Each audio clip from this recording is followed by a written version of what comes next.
Hello everyone, welcome back to Global Politics Classroom by Khushbu Sharma. In this video, we are going to discuss about Marxian philosophy of dialectical materialism. Let's start with his introduction. Karl Marx was born on 1818 and he was died in 1883. He was a German scholar and writer जिनको chief exponent of influential school of thought कहा जाता था, जो Marxism से famous था, जिसे identify किया जाता था. मार्क्स जो थे he was outstanding social scientist, historian कह सकते हैं उनको, और रेवोल्यूशनरी कह सकते हैं बिकॉज उन्होंने क्रिटिकल एनालिसिस निकाला था कैपिटलिस्ट सोसाइटी का. उनके जो आइडियाज़ थे कम्युनिज्म में that were published as Marx economic and philosophical manuscripts of 1844. Besides it Marx के बहुत सारे इंपॉर्टेंट वर्क्स भी थे, जिसमें से मेन वर्क्स क्या क्या थे, like economic and philosophic manuscripts of 1844, critique of Hegel's philosophy of right 1843, the poverty of philosophy 1847, the class struggle in France 1845, the civil war in France 1871. इसके अलावा भी बहुत सारे वर्क्स थे, जो बुक्स थी जो मार्क्स ने लिखी थी. Let's move towards dialectical materialism. सबसे पहले जो डायलेक्टिकल मटेरियलिज्म का आइडिया है वो कार्ल मार्क्स का अपना नहीं है. Karl Marx has bought the concept of dialectical materialism from Hegel's dialectical idealism. जो हीगल का डायलेक्टिकल आइडियलिज्म था उसी से जो कार्ल मार्क्स का डायलेक्टिकल मटेरियलिज्म है वो निकलता है. हम ये कह सकते हैं जो डायलेक्टिकल मटेरियलिज्म है is the foundation on which the entire structure of Marxian thought rest. जिस पे मार्क्स की जो जितनी भी थॉट है, आइडियाज़ है, उस स्ट्रक्चर पे रेस्ट करती है, और therefore it constitutes one of the first और most important idea of Marx's political thought. उसके बाद हम ये भी कह सकते हैं कि ये जो डायलेक्टिकल मटेरियलिज्म है, जैसे हमने कहा, it was not his original contribution. उसकी ओरिजिनल कंट्रीब्यूशन नहीं थी बिकॉज उसने ये जो आइडिया था हीगल से लिया था and fitted it into his thoughts. जो हीगल का डायलेक्टिकल आइडियलिज्म था उस मार्क्स ने अपने मटेरियलिज्म में उसको फिट किया था. हीगल क्या मानते थे? हीगल के ये आइडियाज़ थे कि जो वर्ल्ड है, जितने भी आइडियाज़ हैं वो वर्ल्ड में कैसे डेवलप होते हैं through the process of dialectic. Dialectic क्या हो गया? बातचीत, हम लैंग्वेज भी कह सकते हैं. And try to help the development of history through the process of thesis, synthesis and thesis, antithesis and synthesis. वो क्या बोलते हैं कि हिस्ट्री की डेवलपमेंट कैसे कैसे हुई, 3 प्रोसेस से हुई. एक थीसिस से, दूसरा एंटीथीसिस से, और तीसरा सिंथेसिस से. थीसिस क्या हो गया? थीसिस था ओल्ड थॉट. एंटीथीसिस क्या हो गया? अपोजिट ऑफ ओल्ड थॉट, यानी न्यू थॉट. और सिंथेसिस क्या हो गया?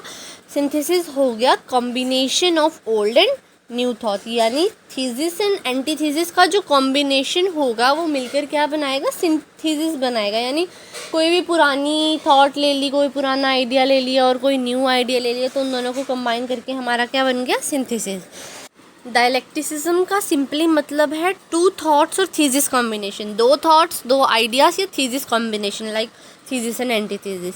जब थीसिस और एंटीथीसिस एनकाउंटर होंगे, क्या होगा? सिंथेसिस एमर्ज होगा. कुछ समय बाद with the passage of time क्या होगा? जब न्यू थॉट्स एमर्ज होंगी, synthesis will become thesis. Because जो सिंथेसिस है यानी ओल्ड थॉट और न्यू थॉट का कॉम्बिनेशन है, वो आज से सपोज़ करो अगर हम 21st सेंचुरी में रह रहे हैं, यहाँ पर हम सिंथेसिस, सपोज़ करो हमें पुराने और न्यू आइडियाज़ को मिलाकर हमें सिंथेसिस मिला. बट अगर अब हम बोले 22nd सेंचुरी में हमारे यही थॉट्स चलेंगे, नहीं, तब उस सेंचुरी में जो हमारे लिए सिंथेसिस है वो उस सेंचुरी के लिए क्या हो सकता है? थीसिस हो सकता है. और ऐसे ही ये जो प्रोसेस है ये कंटिन्यू है, ये होता रहता है. कभी थीसिस एंटीथीसिस बन जाता है, जो सिंथेसिस है वो थीसिस बन जाता है, जैसे जैसा ऑनगोइंग प्रोसेस. हीगल क्या कहते हैं? जो डायलेक्टिकल आइडियलिज्म है that is only ideas could bring change. तो डायलेक्टिकल आइडियलिज्म का क्या मतलब हुआ कि जो आइडियाज़ हैं सिर्फ वही चेंज ब्रिंग कर सकते हैं. टू कोट मार्क्स को कोट करते हुए ये कहते हैं, it is not the consciousness of man that determines their being but on the contrary their social being that determines their consciousness. अब इस लाइन का क्या मतलब हुआ? ये जो इन्होंने कोटेशन दी इसका क्या मतलब हुआ?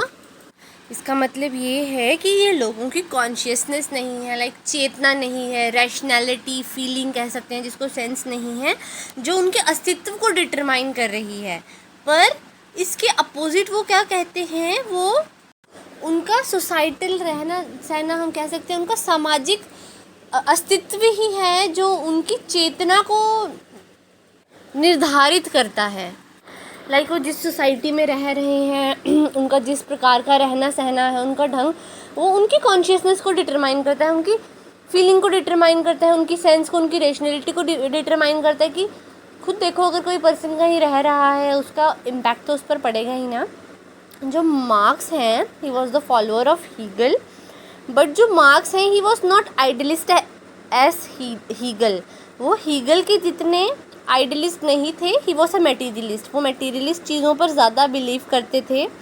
जब मार्क्स ने ये एक्सपीरियंस किया कि हीगल सिर्फ आइडियाज़ के बारे में बात कर रहा है, he is only talking about ideas, उन्होंने ये रियलाइज़ किया कि the thoughts and ideas are not everything. जो थॉट्स और आइडियाज़ हैं वही सब कुछ नहीं है। मार्क्स ने ये बिलीव किया दैट द मटीरियल, अब मटीरियलिस्टिक चीज़ें किस किस को कहा जाता है, मटीरियल थिंग्स किस किस को कहा जाता है, लाइक इकॉनमी हो गई, मनी हो गई, कैपिटल जिसको कहते हैं, प्राइवेट प्रॉपर्टी हो गई, ये इंपॉर्टेंट है then ideas, because they can bring change. Ideas क्या चेंज लाएंगे? वो बोलते हैं अगर पैसा ही नहीं होगा तो आइडियाज़ क्या चेंज लाएंगे। मार्क्स ने दो डायलेक्टिकल सिचुएशंस के बारे में बात किया, दो डायलेक्टिकल ग्रुप्स के बारे में बात किया, जिसको उन्होंने कहा हैव्स और हैव्स नॉट। हैव्स कौन थे? हैव्स उन्होंने रिच क्लास को कहा, जिनके पास सब कुछ था और दे आर एक्सर्टिंग कंट्रोल, वही कंट्रोल कर रहे थे लो क्लास को, हैव्स नॉट को। अब हैव्स नॉट कौन थे? वो पुअर क्लास थी दैट डोंट हैव एवरीथिंग, और उनको स्लेव की तरह ट्रीट किया जाता था। मार्क्स ने दो क्लासेस के बारे में बात किया, रिच और पुअर। जो रिलेशन है between the rich class and poor class, that is totally based on conflict. Problem हमेशा रहती है दोनों क्लासेस के बीच। जो पुअर पीपल हैं, they always wish to become rich, वो हमेशा चाहते हैं कि हम अमीर बने, but do not like rich. Poor people चाहते हैं हम अमीर बने, बट अमीर लोगों को वो पसंद नहीं करते। रिच पीपल जो हैं उनके अंदर भी एक फीलिंग ऑफ हेट्रेडनेस है फॉर पुअर पीपल के लिए। दोज हु हैव मनी वो डोमिनेट करते हैं दूसरों को, और जो दूसरे हैं वो एक्सप्लॉइट होते हैं। इसको और अच्छी तरह से एक्सप्लेन करने के लिए जो कार्ल मार्क्स हैं, उन्होंने 3 लॉज ऑफ डायलेक्टिकल मटेरियलिज्म दिए हैं। जैसे कि मैंने पहले बताया था, जो मार्क्स है वो हीगल से डायलेक्टिक्स में एकदम डिफरेंट तरीके से बात करता है, क्योंकि जो हीगल हैं वो आइडियाज़ पे ज़्यादा फोकस करते हैं, बट जो मार्क्स है वो किस पे फोकस कर रहे हैं? वो मटेरियलिस्ट चीज़ों में फोकस कर रहे हैं। तो जैसे हीगल ने थीसिस, एंटीथीसिस और सिंथेसिस अडॉप्ट किया अपने डायलेक्टिकल आइडियलिज्म को एक्सप्लेन करने के लिए, वैसे ही मार्क्स ने अपना डायलेक्टिकल मटेरियलिज्म है उनको 3 लॉज पे बेस किया। वो first law is the law of transformation of quantity into quality and vice versa. Second is the law of unity of opposites, and the third one is the law of the negation of the negation. One by one हम इन तीनों laws को explain करेंगे। First law हमारा क्या है? The law of the transformation of quantity into quality and vice versa. ये law क्या कहता है? जो चेंज है that takes place through quantitative transformations. Quantitative transformation से होता है, लाइक क्वांटिटेटिव हो गया, अचानक से हो गया, तेज़ी से हो गया, मतलब नंबर, क्वांटिटी का मतलब ही हो गया नंबर में। Until there arises a point, जब तक वहाँ एक पॉइंट अराइज नहीं होता, जिसको हीगल क्या कहते हैं? Node, beyond which a thing can not वेराई while remaining the same. Node को सिंपल टर्म में हम कहाँ बोलते हैं? एक पॉइंट जहाँ पर दो चीज़ें आपस में आकर मिलती हैं या क्रॉस होती हैं। अगर इस लॉ की हम क्लासिकल या इस लाइन की अगर हम क्लासिकल इलस्ट्रेशन करना चाहें, इसका बहुत ही अच्छा एग्जांपल दिया है कि एक सब्सटेंस का जैसे चेंज होता है, change of state of a substance as when water turns to steam at 100 degree Celsius and into ice at 0 degree Celsius. जब वही पानी स्टीम में भी बदलता है और आइस में भी बदलता है। जब 100 डिग्री सेल्सियस का टेम्परेचर होता है, वो पानी स्टीम में बदल जाता है, और जब वही 0 डिग्री सेल्सियस का टेम्परेचर होता है, वो पानी आइस में कन्वर्ट हो जाता है, but just at the change occurs abruptly so that water is at one moment water, at the next moment steam. देखो जैसे चेंज होता है एब्रप्टली, लाइक सडन जम्प्स की वजह से या कुछ टेम्परेचर की चेंज की वजह से, एक मोमेंट में वो पानी होता है, नेक्स्ट मोमेंट में वो स्टीम या बर्फ़ बन जाता है।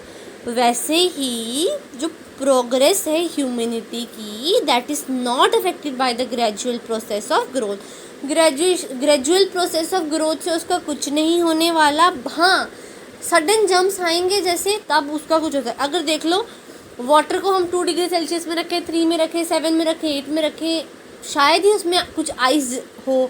अगर उसको हम 20 डिग्री में रखें और हम कह लें 40 डिग्री में रखें, 50 डिग्री में रखें, तो शायद ही उसकी स्टीम बने। नहीं, ग्रेजुअल चीज़ों से उसका कुछ नहीं बन सकता। हाँ, अगर हम सडन जंप्स, देखो सीधा वो 0 में पहुंच गया तो वो आइस बन गई, सीधा वो 100 में पहुंच गया तो स्टीम बन गई। वैसे ही जो हमारी सोसाइटी है वो भी ग्रेजुअल चीज़ों से उसकी ट्रांसफॉर्मेशन नहीं होगी। जब तक सडन जंप्स नहीं आएंगे, जब तक लोग आवाज़ नहीं उठाएंगे, सब लोग इकट्ठे होकर नहीं आएंगे, तब तक सोसाइटी का कुछ नहीं हो सकता। उसके बाद सेकेंड लॉ क्या है? The law of the unity of opposites. इसको इंटरपेनिट्रेशन ऑफ अपोजिट भी कहा जाता है। अब इसका मतलब क्या हुआ कि कंट्राडिक्टरी जो नेचर है रियलिटी का, उसमें हमेशा कंट्राडिक्शंस ही नहीं होती हैं। कभी कभी उन कंट्राडिक्शंस की वजह से कुछ पॉजिटिव चीज़ें भी आती हैं, पॉजिटिव और नेगेटिव चीज़ें भी आती हैं। जैसे इसमें क्या एग्जांपल दिया है, that so far from being opposites express no absolute difference, कि अपोजिट होना कभी भी एब्सोल्यूट डिफरेंस नहीं बताता।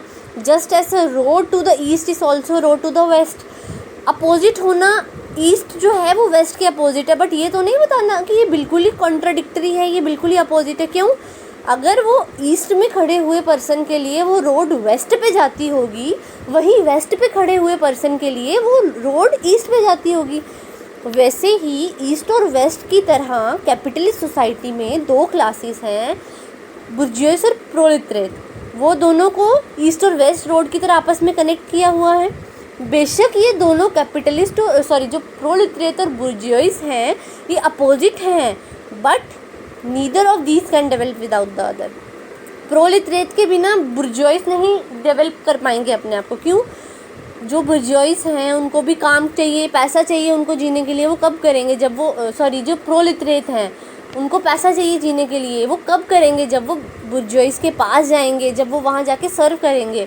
और जो बुर्जुआस हैं उनको भी तो थोड़ा अपने लेजर का टाइम चाहिए ना, फ्री टाइम चाहिए, तो वो प्रोलेटरेट के बिना वो भी कुछ नहीं कर सकते। यानी ये जो दोनों चीज़ें हैं, ये जो अपोजिट की यूनिटी है, ये ज़रूरी है, बिकॉज इन दोनों के बिना ये दोनों क्लासेस, ये दोनों चीज़ें ही डेवलप नहीं कर पाती। और लास्ट क्या है? The law of the negation of the negation. इसका मतलब क्या हुआ? जैसे कि थीसिस, एंटीथीसिस और सिंथेसिस हैं, दैट आर द फॉर्म्स और स्टेजेस ऑफ डेवलपमेंट। जो थीसिस है वो कुछ रीज़न की वजह से ब्रेक डाउन हो जाता है, उसकी इंटरनल कंट्राडिक्शंस की वजह से। और क्या करता है वो? एंटीथीसिस को क्या करता है? वे दे देता है। पुराने आइडियाज़ कभी ना कभी तो न्यू आइडियाज़ पे कन्वर्ट होंगे ही ना। यानी जो थीसिस है वो एंटीथीसिस पे कन्वर्ट होता है, जो क्या ट्राई करता है कि वो जितने भी कंट्राडिक्शंस हैं वो रिमूव कर सकें। कुछ रीजंस की वजह से जो हमारा एंटीथीसिस है वो भी ब्रेक हो जाता है और वो सिंथेसिस जो है वो डेवलप होता है। जो सिंथेसिस है that is the first negation and it is the negation of the negation. Synthesis हमारा फर्स्ट निगेशन है और ये क्या है? Negation of the negation. यानी एक चीज़ से दूसरी चीज़ आना, दूसरी से पहली आना, फिर वापस, ये हम कह सकते हैं ऑनगोइंग प्रोसेस और कॉन्टीन्यूस है। सिंथेसिस होगा, पहले थीसिस होगा, एंटीथीसिस होगा, सिंथेसिस होगा, फिर वापस थीसिस आएगा, वापस एंटीथीसिस होगा, वापस सिंथेसिस। ये जो प्रोसेस है, ये जो क्या है? ऑनगोइंग प्रोसेस है। जितनी भी इंटरनल कंट्राडिक्शंस है कैपिटलिज्म की, that leads to socialism which will be the negation of the negation. इसका कंक्लूजन क्या है? मार्क्स क्या कहते हैं? जितने भी फिनोमिना हैं that are not disconnected and unrelated but they are dependent upon other phenomena. जितनी भी चीज़ें हमारी सोसाइटी पे हैपन हो रही हैं, जितने भी फिनोमिना हो रहे हैं वो डिस्कनेक्टेड नहीं हैं, दे आर इंटर रिलेटेड, वो आपस में इंटर रिलेटेड हैं. They are dependent upon other phenomena, वो दूसरे फिनोमिना पे क्या हैं, डिपेंड करते हैं. हेंस जितने भी फिनोमिना हैं they should be studied in the light of interaction. Interaction की लाइट में उनको स्टडी किया जाना चाहिए. नॉट ओनली दिस बट जो फिनोमिना है that must also be studied as changing and developing. Phenomena भी तो चेंज हो सकते हैं, उनको भी ऐसा डेवलपिंग और चेंजिंग स्टडी करना चाहिए. जो कम्युनिस्ट हैं उनको ये मानकर चलना, ये सच मानकर चलना चाहिए जो कैपिटलिज्म है that is destined to pass in socialism. और इसका और कंक्लूजन क्या कह सकते हैं, whenever we find opposite we must look for the positive interconnection. जब भी हम अपोजिट देखते हैं, चाहे कोई बड़ा है छोटा है, अमीर है गरीब है, सुंदर है या कम सुंदर है, इंटेलिजेंट है या नहीं इंटेलिजेंट, एवरेज स्टूडेंट है, तो हम लोगों को हमेशा उसकी पॉजिटिव इंटरकनेक्शंस देखने चाहिए बजाय हम नेगेटिव चीज़ें देखें. सिंस जो अपोजिट होते हैं they are always united. Like अगर कोई हर एक इंसान एक जैसा होगा, अगर सपोज़ करो हम एजुकेशन में लेके चले, अगर एवरेज स्टूडेंट नहीं होगा, अगर एवरेज नहीं होगा तो किसी पर्सन को इंटेलिजेंट बोलने का भी हक नहीं मिलेगा. बिकॉज क्यों, अगर सब इंटेलिजेंट होंगे तो सभी इंटेलिजेंट है ना, कोई एक पर्टिकुलर स्टूडेंट तो उठ के इंटेलिजेंट नहीं होगा. इसलिए जो अपोजिट हैं they are always united. For example attraction and repulsion in nature. Attraction और रिपल्जन हो गए. It is only by recognising this that the problem of a socialist society can be solve. अगर हम ये देखकर चलें कि कैपिटलिस्ट के बिना सोशलिस्ट डेवलप नहीं कर पाएंगे और सोशलिस्ट के बिना कैपिटलिस्ट नहीं डेवलप कर पाएंगे, तभी ये जो हमारी सोसाइटल प्रॉब्लम है दैट कैन बी सॉल्व, ये सॉल्व की जा सकती है. यहाँ पर हमारा मार्क्स का डायलेक्टिकल मटेरियलिज्म ख़त्म होता है. नेक्स्ट वीडियो में हम कार्ल मार्क्स का हिस्टोरिकल मटेरियलिज्म करेंगे. If you have any doubt regarding this video just drop a comment in the comment section. And if you are new to my channel please don't forget to subscribe. Do a like, share and subscribe. Thank you.